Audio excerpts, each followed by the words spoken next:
ما تدخلش علاج طبيعي خاص ولا صيدلة ولا أسنان ولا أي كلية طبية أساسا. معظم الأسئلة اللي بتتسأل دلوقتي وبتتبعت لي بشكل كبير جدا، أخش علاج طبيعي ولا أسنان، علاج طبيعي ولا صيدلة، ونقعد نقارن الكليات.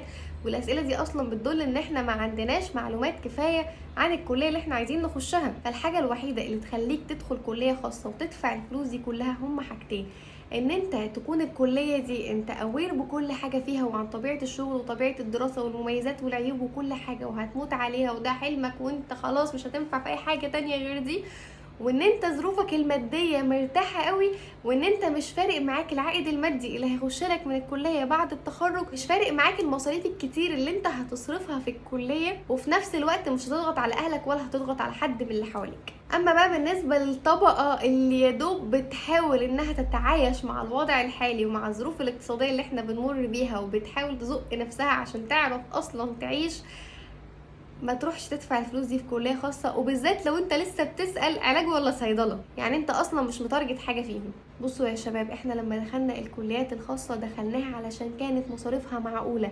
وكان العائد اللي بعد كده لحد ما مضمون. يعني الاب كان بيجي على نفسه وبيجي على بيته وبيجي على العيلة كلها ان انا هدخل ابني كلية كويسة ليه تكليف بعد كده وشغله مضمون ووضع اجتماعي كويس وهكذا. بس الدنيا دلوقتي ما بقتش زي الاول، المصاريف بتاعت الكلية بقى مبالغ فيها جدا جدا جدا، وفي نفس الوقت التكليف اتلغى لمعظم الكليات الطبية، فانت حتى الشغل معاك مش مضمون. ده غير كمان ان انت في سنة الامتياز على عكس الكليات الحكومية انت بتروح تدفع فلوس كتيرة قوي وتشتغل ببلاش طول السنة تحت مسمى ان انت طالب في كلية خاصة، فانت عشان تتعلم وتاخد الشهادة فانت بتدفع. لكن في النظير الكليات الحكومية هو بيشتغل السنة كاملة ولكن بياخد مقابل مادي لان هو اشتغل. ومعرفش الحقيقة لغاية دلوقتي ليه في فرق الشاسع ده ما بين الخاص والحكومة. احنا مش بس بنشتغل ببلاش وخلاص، لا احنا بنشتغل ببلاش وبندفع، يعني احنا بندفع الضعف، على عكس الطالب اللي في الكلية الحكومة هو بيشتغل ياخد مبلغ رمزي مقابل شغله.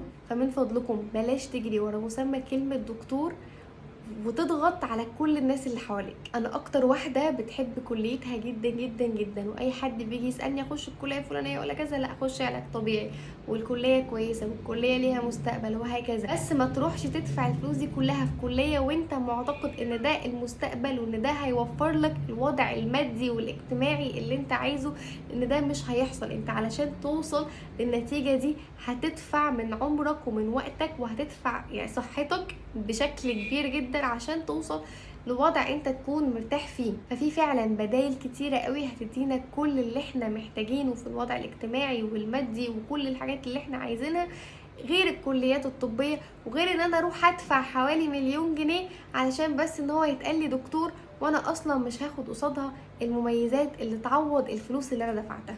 وتاني، انا لو رجع بيا الزمن كنت هختار ان انا ادخل علاج طبيعي، وكنت هخش علاج طبيعي خاص عادي ما عنديش مشكلة. ولكن لو انا بدفعة السنة دي مش هختار ان انا ادخل علاج طبيعي. حدد اولوياتك وشوف انت عايز تكون فين كمان الاربع او 5 سنين، ما تدورش ان انت تجري ورا مسميات وبس. سلام.